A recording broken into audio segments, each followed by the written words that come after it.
Hi, everybody. Welcome aboard. Nice to see you. Okay, good. Of course, a few announcements here at the top as well. I'm Tammy Bruce, the spokesperson. Thank you all very much for being here. This week, the Trump administration and the Department of State achieved significant milestones, advancing peace, strengthening U.S. partnerships, and realigning foreign assistance to better serve American interests. The Quad, a partnership between the United States, India, Japan, and Australia, held their foreign ministers meeting here in Washington, D.C., right here at the State Department. These officials, representing 35% of the world's combined GDP, advanced an ambitious agenda to enhance collective security and economic resilience. Quad countries agreed to expand maritime law enforcement, cooperation across the Indo-Pacific, reinforcing their shared commitment to uphold international law and freedom of navigation. They also launched the Quad Critical Minerals Initiative, a landmark effort to diversify and secure global supply chains in strategic sectors, ensuring our economies remain resilient against coercion. I can also announce the completion of a major foreign assistance reform effort. Secretary Rubio remarked that the U.S. Agency for International Development will no longer implement foreign assistance programs going forward. The Department of State will take the lead on administering foreign assistance programs with a mission that directly advances our national interest, accountability, strategy, and efficiency. This restructuring puts U.S. taxpayers and American priorities first, marking a new chapter in global leadership. Tomorrow, President Trump will headline the kickoff of America 250 at the Iowa State Fairgrounds, launching a year-long celebration of our nation's 250th anniversary under the banner A New Era of American Greatness.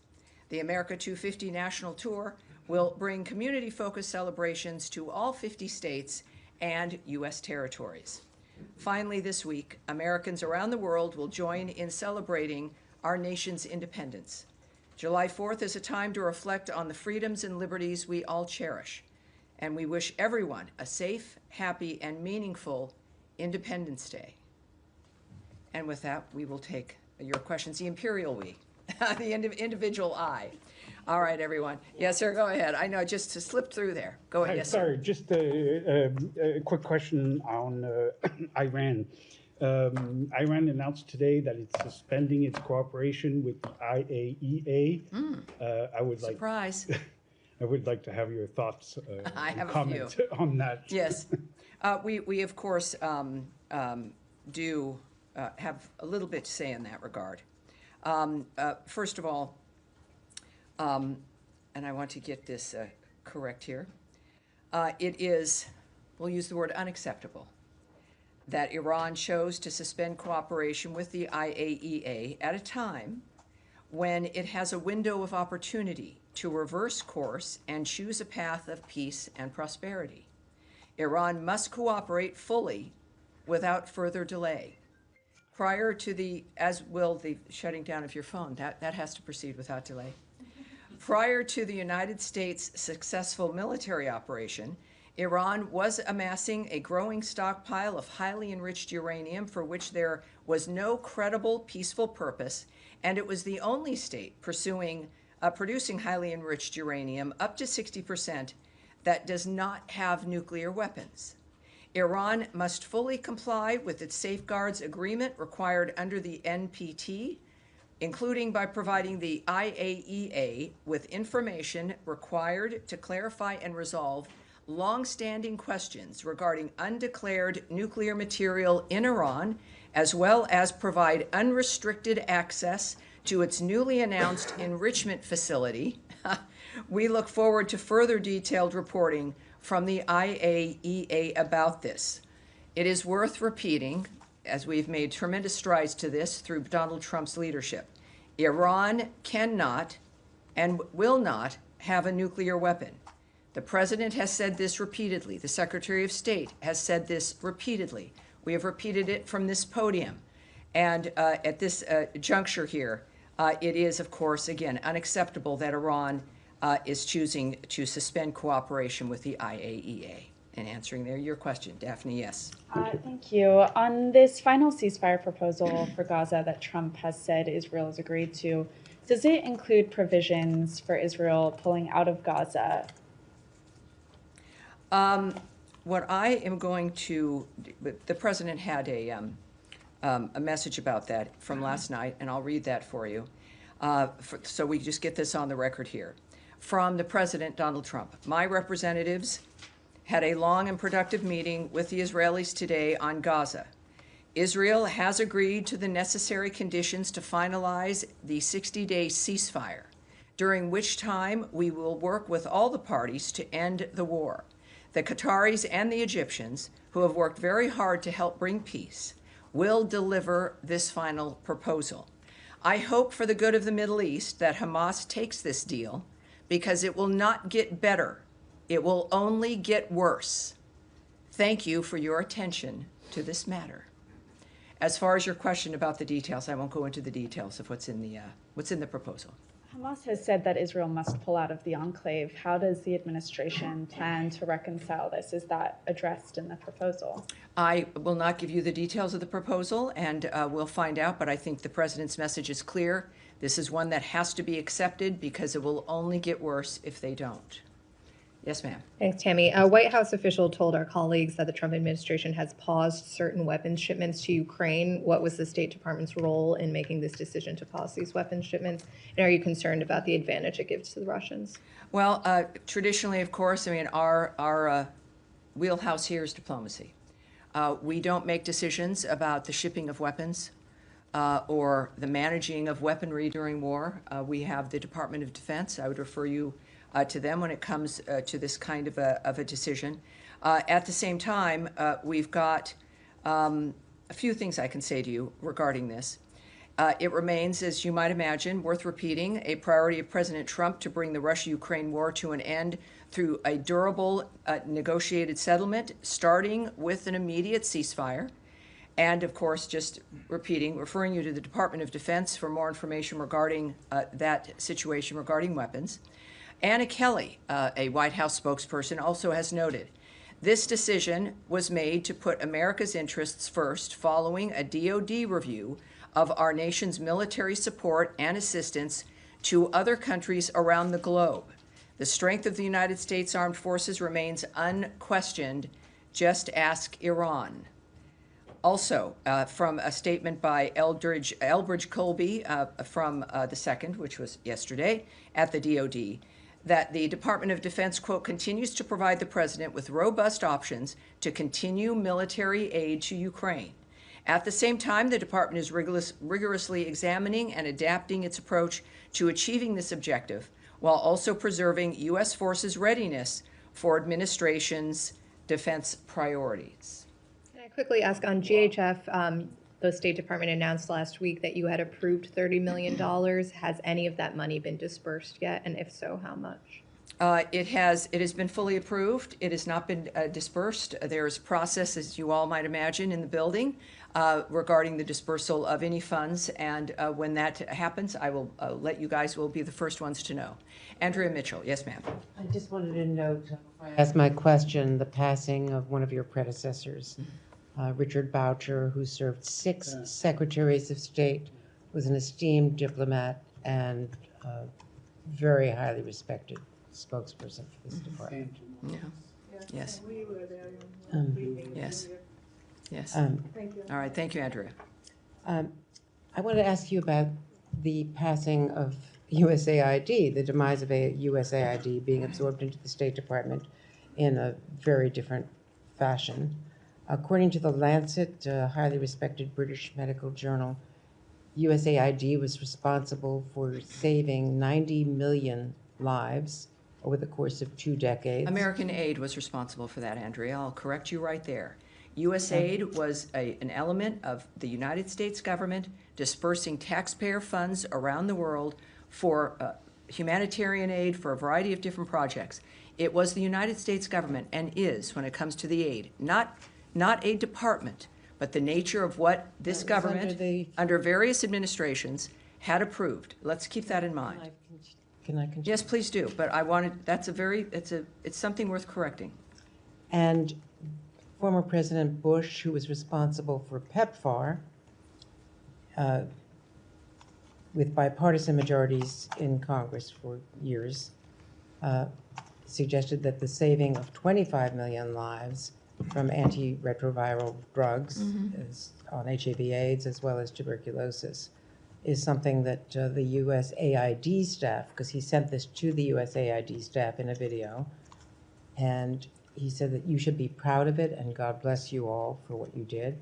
So I just want to ask you about how it is going to be reconstituted, because the secretary's writing on Substack describes it as wasteful and not fulfilling U.S. goals in broad categories. And it's contrary to what Republicans and Democrats have said in Congress for years. Yes, it is, inevitably, it grew into something that was beyond what it was meant to do. There's clearly some very good options and aid that was delivered, and that aid was maintained. But what we found was something that was unacceptable. We've been discussing this transparently from the beginning of the Trump administration and Secretary Rubio's State Department, that this, and I guess I'll have to repeat, that there is the past, things that happened in the past, certainly aid that went out that was beneficial, that has been maintained,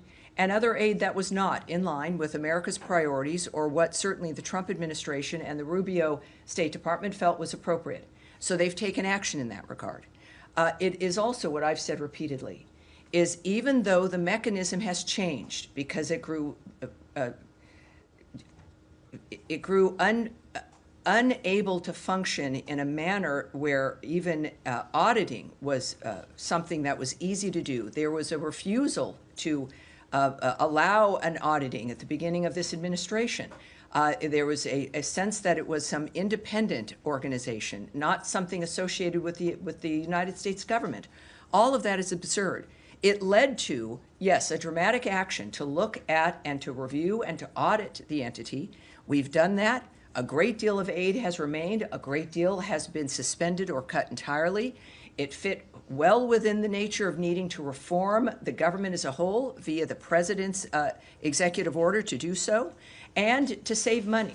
I'll repeat again, Samantha Powers, the last USAID director under the last administration at the end of 2024, complained in public statements that when she started, only 7% of aid money that was assigned to various projects and groups made it to its intended destination. And that's because of bureaucracy and layers of contractors. And she was proud that she got it up to 10%. All of us would agree that that's unacceptable. And that even if you do cut the amount of money that's going out, doesn't mean that the services get cut. It doesn't mean that the benefits get cut. It could, in fact, mean more services, more benefits with less bureaucracy, with services getting directly to the people who need it. I'll finish. You stated a number of things that I think are unfortunate, and the American people deserve to hear an answer. Because we've also described, you asked, how will this look now? With this reorganization, it fits within the framework of making sure that people assigned to those regions, and we have those, that's called bureaus here, people who are assigned to look at the nature of what's happening in a certain region of the world. They're the experts in that regard. That foreign assistance for that region will now sit with the bureau assigned to that region, as opposed to some massive bureaucracy not even housed in our building, dealing with countries and regions separately without dealing with the experts here who understand what those regions might need. It will be more efficient. It will be more effective. We are not ending foreign aid. We are making it more nimble. We are operating at the speed of relevancy to making sure that the millions and billions of dollars that we spend on aid get to where it is meant to go. There is nothing to be proud of when 90%, according to Samantha Powers, is not even making it to the people to whom it was promised. These are promises. Donald Trump makes promises and he keeps them. Promises made, promises kept. We will be doing that also now with foreign aid. With the new structure of how this will be working, we are, of course, it is in our DNA. We exist in large part because of the nature of what America stands for as a beacon of hope for the future for the world. We've died on that principle. We live on that principle, and we are giving foreign aid on that principle, but it will be functional, it will be auditable, we will know where it's going, and we will see results. All right. Yes, sir. Thank you, Tammy. I have two questions on Ukraine. I want to press you a little bit more. I know you referred to the Defense Department. Yes. But the Ukrainians, appear to have, learned about it from the media this morning.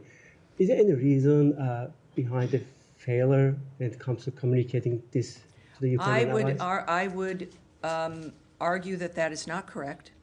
Obviously, perhaps some Ukrainians heard about it in the news. Our communication lines with Ukraine have always been robust. While it was not, well, I will not discuss who delivered the news, but that is a conversation clearly that is something that occurred because of the importance of this project to the United States. We have been Ukraine's biggest supporter emotionally, militarily, financially, and there's a reason for that. At the same time, as we've also said and the President has said, and the Secretary, that we in fact have got to make sure, because we have a global front of what it matters to America, and that's why we've been asking our European partners and allies and friends to also chime in because of the nature of the fronts that we are always dealing with around the world. And that is sometimes a decision. At the same time, the DoD statement made clear that they have robust options as we continue to work to assist Ukraine when it comes to the options that they might have. That's from the DoD, and I don't doubt that. So we should, I think, be cautious about judging the nature of what has just occurred, considering our commitment that remains for the country of Ukraine. Oh, take it, Tammy. But the president, from the get-go, made it clear that his American first foreign policy objective when it comes to Russia-Ukraine war is to end the killing. And these are defensive weapons that Ukraine needs that for that very reason, to end the killing of Ukrainians by the Russians. How do you square that circle? Well, it's not, one doesn't need to complete the circle or square it. Our commitment hasn't changed. The nature of how we're able to make that commitment is going to be based on what is best for America first. It is the President's point of view, his guiding hand about the nature of what needs to occur. And it is certainly two nations at war, and America has made a huge difference in that regard, and the President still has worked to have people at the table, that this can only be solved diplomatically. That, of course, is the State Department's wheelhouse, and that's what he wants. He has made several remarks returning to this now with the Israel-Iran situation at least managed. And this is not something that the President is not addressing. It is clearly on our plate all the time. Certainly, he has specifically referred to the nature of the continued slaughter. It is unacceptable. It is a horrible dynamic, the targeting of civilian areas. The world knows this. This has been something that's been discussed.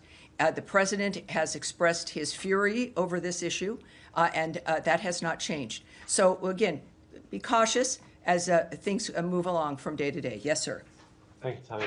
Just going back to Gaza, I know you said you didn't want to go into details, but can you perhaps... You can ask. I might not answer. Well, but I'm yes, going to ask if you can perhaps speak more broadly then about what gives President Trump so much optimism that he can get a deal through within the next few days, especially given that the parties are still so far apart, with Hamas saying it wants Israeli forces out while Israel say it wants an end to Hamas.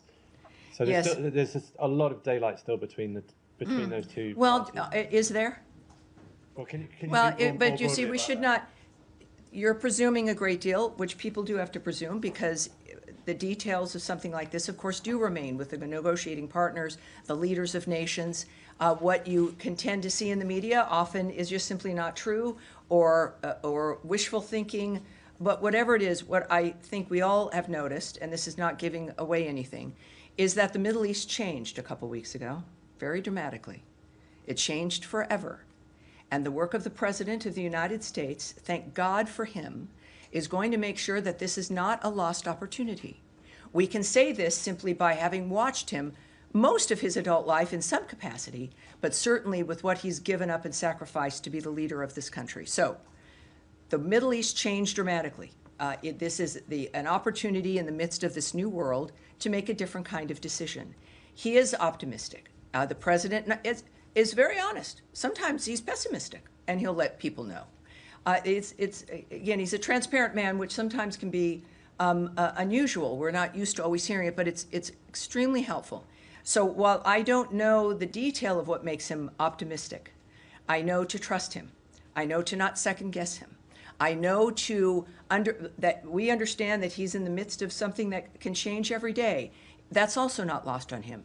But the changes that he's been able to bring about has been brought about by the power of his personality and leadership, along with the support of an American government that is in line and embraces what he wants to accomplish. I think that is why he's optimistic. Seems to be a different tone. I hope it works. Of course, again, these are all fluid situations, but he knows things that we don't. And I look forward to finding out if it's this week, if it's next week. But I'm grateful that he's the one making the decisions. Nadia. Thank you, Tammy. Just to go back to the Middle East, is the 60-day ceasefire proposal, was it the same one that Mr. Witkoff proposed to both parties, which includes releasing 10 I can't speak to hostages, that, 15? one way or the other. I won't give you details regarding that. No details at all? No, I'm sorry, I can't. Okay. Just now, you just condemned the attacks on civilians in Ukraine. Of course. Yesterday, there was an attack on a beach cafe in Gaza where 24 civilians were killed, including our colleagues, a female journalist was killed as well. Does the United States condemn the killing of civilians and targets? Well, we have always, one of the reasons why we do what we do is because no one wants to have civilians killed, either in a terrorist act, in war. One of the things that the President has repeated, as has Secretary Rubio, is that the carnage has to stop.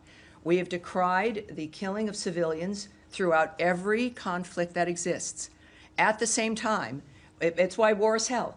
It's why we want something more than a ceasefire is important, but it can't be back and forth. There has to be a durable end to all of these conflicts.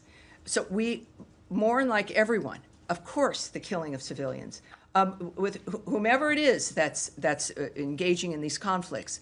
But that is why we're so committed to Gaza, to Israel's right to defend itself. We were as horrified by October 7th and the slaughter of those civilians. This is why it has to end. There is aggressive actions where if you're in war or if you're defending yourself and these are civilian areas, it's horrible enough. And it's another to deliberately target civilians for the sake of it. And those are the monsters that we are trying to stop and that the world has tried to stop for generations now. So this is why our work continues in Gaza, why the ceasefire is important, and why the end of war and the status quo that so many people have grown rich from has got to end. Saeed. Thank you, Yes, Tammy. sir. WHO, the World Health Organization, said that 112 Palestinian children, many of them are newborn and so on, are sent to whatever remains of the hospital because of malnutrition. It's because the aid is just not getting through. And my question to you is that basically a statement or evidence that the aid that has been going in is not enough and is not sufficient, that maybe the aid ought to be the responsibility of those who have had a great deal of experience in doing this, consistent with all the international organizations that have stated to that effect. Well, two parts I'll answer that. First of all, there's one entity that has gotten food and aid into the Gaza Strip, and that's the Gaza Humanitarian Foundation.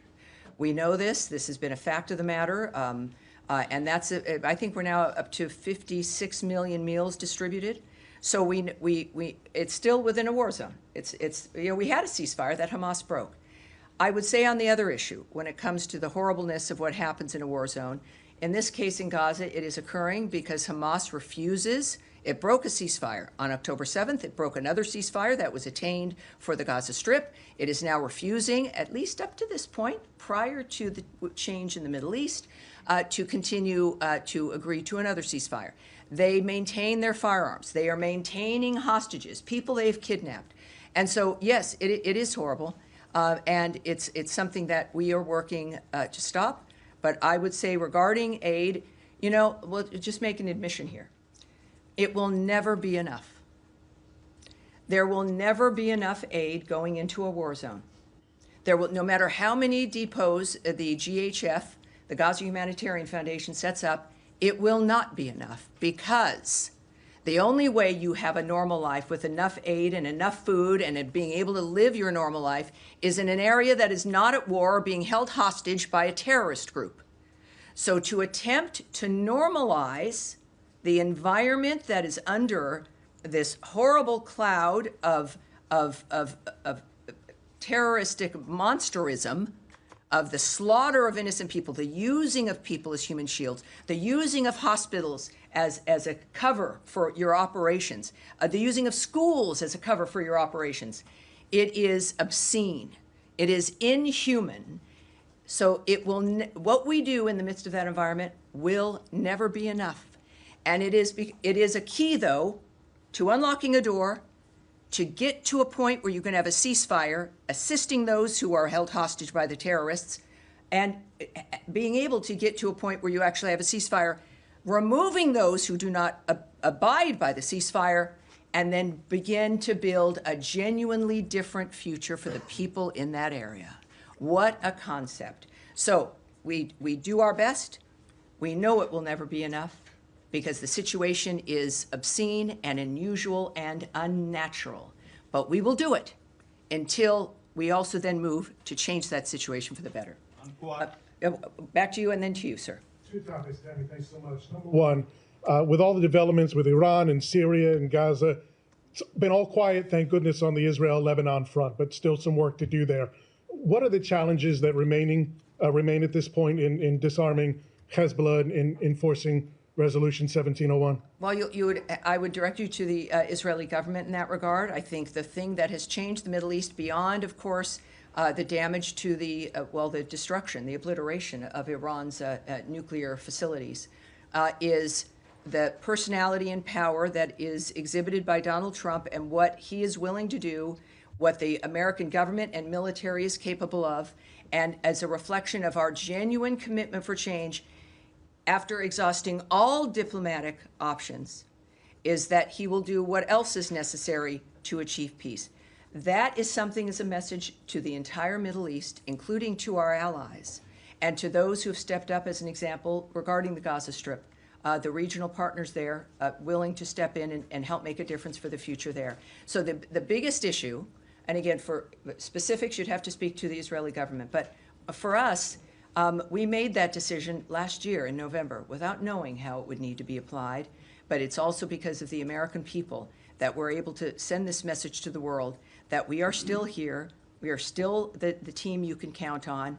America matters, we know it, and we're going to defend our country, which is what it needs to exist in order to have this hope for the future. All right, yeah, yes, Eric. Thank you, Tammy. Wanted to ask about, I understand the decision on which weapons to provide to Ukraine being one taken at the Pentagon, but from a diplomacy standpoint, does pausing the weapon deliveries for Ukraine make it more difficult to get Russia to come to the table in terms of a peace agreement or a ceasefire because it somehow relieves potential pressure on them? It's a very good question, but it's good that it's not going to be a factor because we haven't paused sending weapons to Ukraine. This is one aspect, one situation, one event that has been changed. As you heard from the DoD, there are multiple robust other options and efforts regarding the Ukrainian situation with weapons. Again, I don't speak for the DoD. I can only refer to their statement and to what they've stated very bluntly. The president has also indicated his remaining commitment regarding Patriot missiles. This is not, I will reinforce this is not a cessation of us assisting Ukraine or of providing weapons. This is one event in one situation, and we'll discuss what else comes up in the future, but be wary of painting too broad a brush there. All right. And another, sorry. One more. You just a few minutes ago put out a statement about about Secretary Rubio's phone call with the foreign minister of Mexico, Juan Ramon de la Fuente, in which they spoke about issues relating to transnational crime, terrorist organizations, of which the Mexican cartels were declared on in the first days of this administration. We were busy. We are busy. Yes. I was wondering if you could talk about the importance of the relationship with Mexico, but in particular the designation by the Treasury Department of Mexican banks that were involved in money laundering, and whether that was part of the discussion between the secretary and his counterpart. Well, other than what was on the readout, and for the Americans watching this, you too can see the reports of phone calls and meetings that we have. We put out things called readouts, which give some detail of a phone call. Not everything. It's not a transcript. But you can go to state.gov, here I go, and you can subscribe. And you have a lot of different options. You can get statements by the secretary. You can get schedules. You can get just all kinds of things. And I encourage everyone to do that. But I would say that it's clear that we have an excellent relationship with Mexico. We have, and they've been very helpful regarding the border. The conversations are good. Of course, we've made some designations which help this country, but also the world, in recognizing certain foreign terrorist organizations for being such, and certainly criminal cartels. So I won't give you any more details about the call than what was publicly distributed, for the most part, but I can tell everyone that our relationship is excellent, and this, of course, is part and parcel of the Secretary's theory regarding diplomacy, is that it's about people and it's about relationships, and we reinforce that all the time. I have a feeling I will never again hear from Matt Lee if I don't call on him because you seem to, maybe it's you have a shoulder issue, that you can't raise your hand. Did you have, like, I had torn rotator cuff surgery once, and it was very difficult to raise my hand. Well, actually, I do have a bruise on my elbow. Well, that's because you're sitting with your elbows on the table, not raising your hand. What can I do for you, sir? Well, actually, I have a very easy question. Do you know, is Secretary going to be joining the President and Prime Minister Netanyahu at the White House on Monday, or does he have other plans? The Secretary's schedule I can't discuss at this point. Sorry, it was an easy question and an easy answer. Okay. Is that the depth of it? Yeah. All right, sure. All right. Now, wait, hold on one second. You, sir, and then you'll go. Go ahead. Question on Iran. As you mentioned, Iran's nuclear program has been shattered by the U.S. and Israeli Has attacks. been past tense, but yes, but go ahead. The Iranian foreign minister has asked for assurances from the U.S. that there will be no attack on Iranian soil if the talks are going to be resumed, if there's going to be a resumption of talks between Iran and the U.S. What's the U.S. stance on this? Well, again, I'm not going to get ahead of my skis here and preview for you what the Secretary or the President might decide, because it certainly is in the President's hands. You heard my remarks regarding their rejection of the IAEA and that situation, of course. That is unfortunate, and again, it's a very bad decision. So they seem to be, not surprisingly, making bad decisions. But the President, as we've seen, is also a very generous man. And he cares about all the people, and he knows Iran can be great again. And yet that's going to be up to the Iranian people. But so far, I can't discuss what they may or may not do in that regard. But well, I'm sure we'll hear from the President as well. All right, yes, ma'am, in the back. Thank you very much. I have a question on the West Bank. Israeli Justice Minister Yair Lapid today said that the time has come to annex the occupied West Bank. Do you have any reaction to this, and what is this administration position on a potential Israeli annexation of the West Bank? Well, I think that is specifically something that the White House would be able to answer for you, but I also know that our position regarding Israel, the choices it's make, is that we stand with Israel and its decisions and how it views its own internal security. And is the two-state solution to the Israeli-Palestinian conflict still an official policy of the U.S. government? What I can say there is that President Trump is realistic about the current state of affairs. Clearly, Gaza is an uninhabitable place. It needs to be rebuilt with the help of Arab partners. I think he has said previously that the nature of what has happened and what we have to get to, we don't have a ceasefire yet. Hopefully that will change. But that is getting quite ahead of the dynamic in general. So that is what the President's focused on. All right, yeah, sir, right there, and then we'll go to you, sir, but go ahead. Yeah, thank you, Tammy. Two questions. The first one on Israel. Is this department or the U.S. government trying to have any direct talks to Hamas, or just going through the Qatari and the Egyptians? I won't discuss the nature of the choices in a diplomatic effort like this. Okay. And the second one, if this department believes that there's not going to be any potential ceasefire between Russia and Ukraine, maybe until after the summer, looking at Putin positioning 50,000 troops. Well, again, I'm not going to speculate. But the commitment I know by President Trump and the Secretary is that things have to happen quickly. We've seen deadlines set. We've seen statements regarding waiting weeks versus days for the parties to do something, certainly for Russia to give an indication whether it was serious or not. So we are not an administration, obviously, that is going to let things go for months or a year. But I certainly am not going to speculate on what the timeline might be for a ceasefire, which the president stays focused on. Thank you. All right. And you, sir, in the beige jacket. Yes, sir. Thank you. How does the State Department interpret Iraqi Prime Minister statement that disagreements between Baghdad and Washington could undermine the relationship between both sides? And can you comment on? We're going to have to take that. We're going to have to take that back. But go ahead for a second one.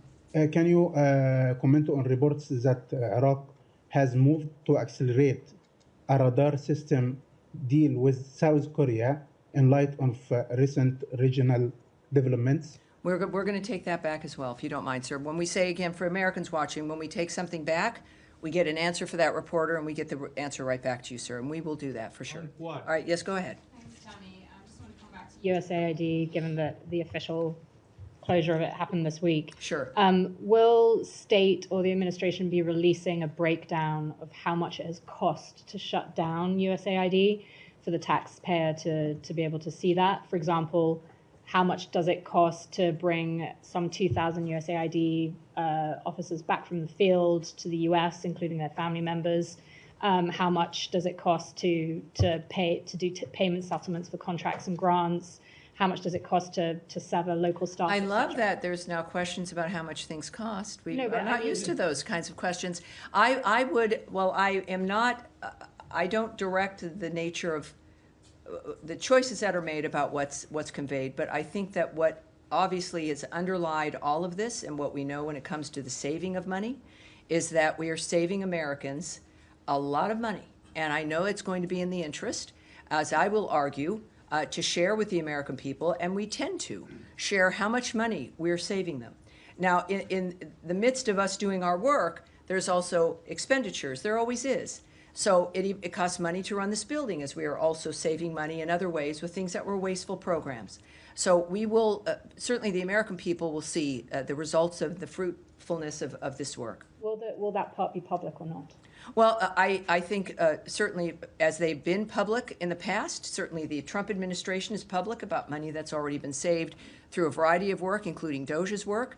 I don't know how that will look, and I'm not going to get ahead of that, but I would think that, yes, obviously they're going to be proud of the nature of the money that is saved, and in order to make sure the American people know what that effort has gotten to us. Yes, ma'am, in the pink. Two questions. First question about the aid delivery to Gaza. Since there were so many Palestinians killed or injured during getting this, is GHF looking at all into another dynamic, another way to deliver aid into Gaza? And the second question, President Trump said many times that he has another vision for the Middle East. He wants a permanent solution for Gaza. This is a deal for 60 days. Could we look at this as he's laying the ground for a permanent ceasefire in Gaza, or is this just another attempt? What he does because he expects it to work and it leads to what he wants to accomplish. This is, in any dynamic, and certainly in this framework, as we've even said about Russia and Ukraine, you can't discuss anything else until the shooting stops. You can't discuss what the peace will look like until you stop killing people. That's clearly, I think, a very basic dynamic in this case, of course, I think that you've got to get a ceasefire, and then you can begin to look at what the next steps will be. And if there's a ceasefire, obviously it's elements that everyone has agreed to, which would also then lead to what President Trump's vision is at the end. It's obviously that will be peace. It's not going to be the world's longest ceasefire. It's going to be peace that's achieved fundamentally by the changes on the ground, which we have already seen implemented over the last couple of weeks. And the aid? Again, we're dealing with, I'll just say this one more time. We're moving aid into a live war zone. It still exists because Hamas will not put down its weapons, won't stop killing people.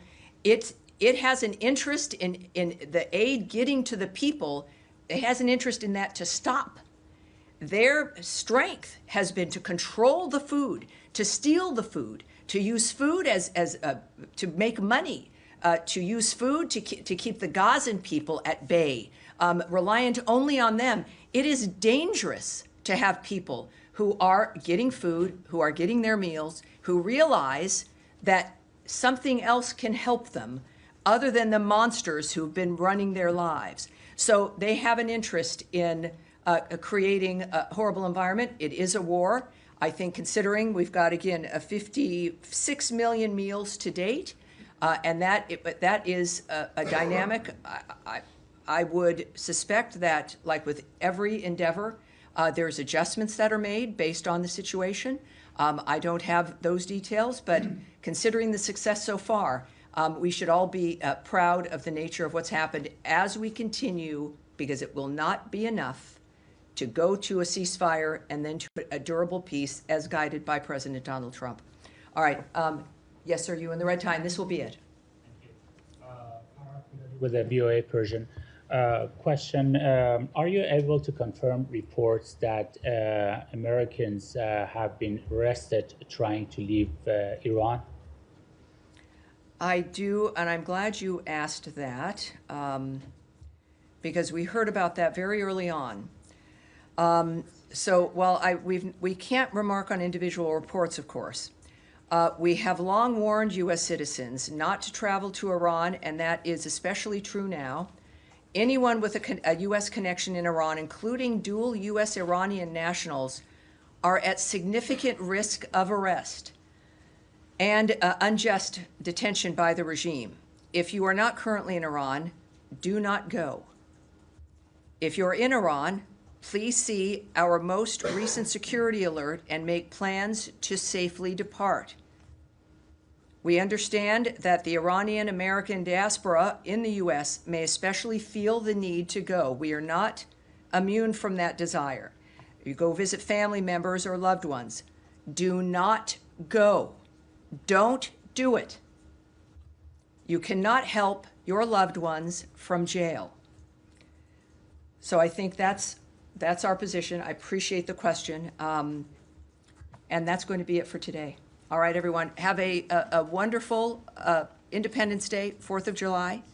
And we will see you. I'll be here next week, Tuesday and Thursday, for more. And remember, state.gov, whether you're at home, here as reporters, sign up for all of our alerts, and also keep an eye on things, as Eric does, with the readout of the Mexican phone call there. Thank you, everyone. Thank you. Thank you, and I hope your shoulders, it gets better, Matt.